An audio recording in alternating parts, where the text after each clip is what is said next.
Leo nimeona niwaonyeshe nyumba za Marekani za kupanga jinsi zinavyokuwa. Kama unavyoona iko ni choo, umeona choo kilikuwa kisafi. Yaani choo fulani hivi. Hiyo curtain hapo ni sehemu ya kuoga. Sio kuona hiyo imejificha ni nini nyuma ya pazia, ni sehemu ya kuoga.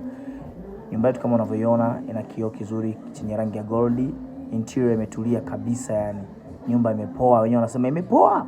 Kiti kimoja cha kuzugia kama mtu kupenda kuchill chumbani kwako. Bedi la kwenda kabisa hilo hapo kama wewe ni mzee wa watoto. Au wewe ni mtoto wa kike, mtoto wa kiume, unapenda totos, kitanda kipo safi kabisa na material yake ya gold kila kitu. Kama unavyoona nyumba yetu safi, iko Marekani jamani, mainland. Kama upajui mainland, angalia watu wangu wa mainland wote, nyumba ipo available, iko fresh kabisa, nyumba ipo quality, na bila kusahau nyumba ina kibakoni fulani hivi, yani sio cha gorofa, zile ground balcony zile wanasema ni kibalaza au kiwambaza.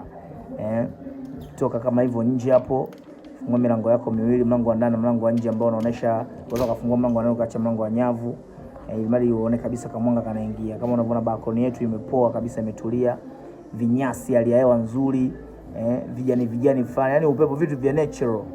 Na nyumba yetu ipo karibu na barabara kabisa, lakini nyumba zetu za kisasa zinafanywa isolation, kwa hiyo huwezi kusikia makelele ya magari, mahoni na kama unavyojua Marekani waga wapigipigi sana honi. Kwa hiyo ndugu zangu wa mainland, nyumba hii hapa available, nyumba ya kisasa, wanasemaga zile smart home, japokuwa kuna vitu vingi bado vijakaa smart, lakini hizi ni smart home kama unavyoziona, ni nyumba smart kabisa za kisasa.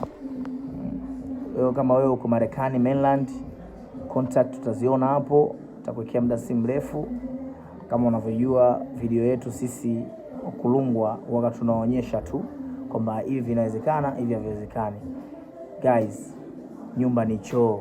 Kama unavyoona choo chetu, choo kimetulia kisafi. Hiyo blue sio kujua ni nini. Hiyo blue ni dawa kwa ajili ya vyoo. Sio kujua mtu kakojoa kaacha hapo, hapana, ni dawa kwa ajili ya vyoo. Nyumba safi kabisa, karibuni sana.